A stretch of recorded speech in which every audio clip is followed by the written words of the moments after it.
what about a booster dose? Do you see a booster dose as being almost inevitable? Will we have to take a dose almost every year for the next few years?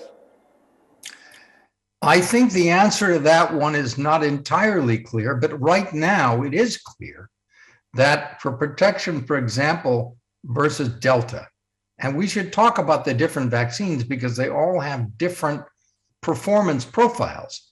The RNA-based vaccines, thus far, if you've had 2 doses, whether it's Moderna or the Pfizer BioNTech, these seem to give you very, very good protection for several months. After 6 to 8 months, particularly in people who are older or whoever have other sorts of complicating conditions, that immunity begins to wane and they need a 3rd dose. We want, again, not only to protect against severe disease, but any disease at all, because even mild disease can result in the syndrome of long COVID that can be quite disabling.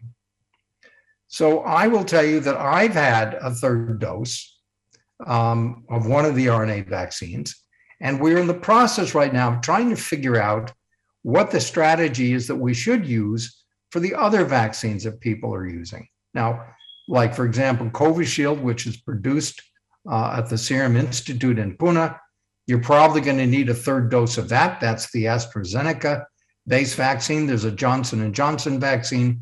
You will need other ones of those as well. Now, the Sinovac vaccines, which are used worldwide, appear to be less effective than some of these other vaccines. So I think there you may want to shift because they were based on killed virus. So there are many different ways. I'm sorry. No, I'm simply saying people seem to think that vaccines are all the same, and they're really not. They're vaccines that are based on the genetic material that you inject directly into cells. That then results in expression of a protein that elicits an immune response, which is protective. Then there are virus delivery systems. There's killed virus. All of these things vary. But again, the thing that I really wish to emphasize is that we should be thinking more about these mucosal vaccines because they protect not only the person who gets the vaccine, but everyone around them. You know, Dr. Lipkin, the United States still showing about 2,000 deaths a day, clearly suggesting that we are still way away from finally conquering coronavirus. Is there something specific that's gone wrong in the United States, or do you believe the world also needs to be on guard?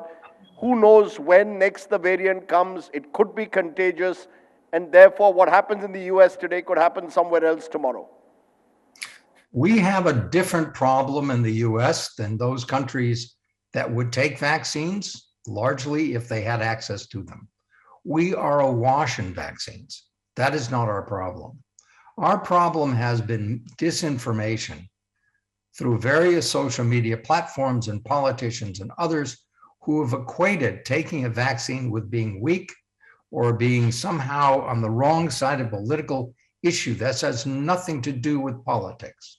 So, for example, when our last president, Donald Trump, left the White House, he was vaccinated prior to leaving.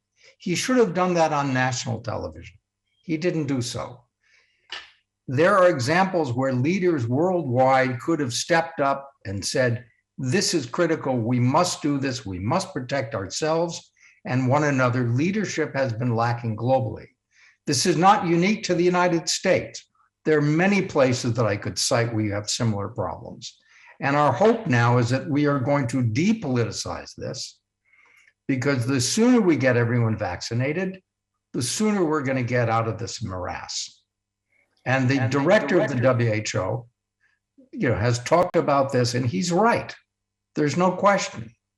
But the WHO, as you probably know, has the ability to, make suggestions, make recommendations, but they don't have any real power to mandate anything. That is done at the level of nations and states. Give us the roadmap for the next 12 to 24 months. If you were, that's the short term really. How do you see the world, let's say 12 months from now, Dr. Lipkin? Will we be in a much better place? I think that 12 months from now, we will be in a much better place because I am an optimist and I believe that everybody's going to step up and support the WHO and Gavi and get as many people vaccinated as possible. We need to vaccinate probably 90% of the world's population. Now, how do we get there? This is going to be a question of the wealthier countries saying this is in our own best interest, as well as being the only ethical approach to getting out of this particular problem that we have right now.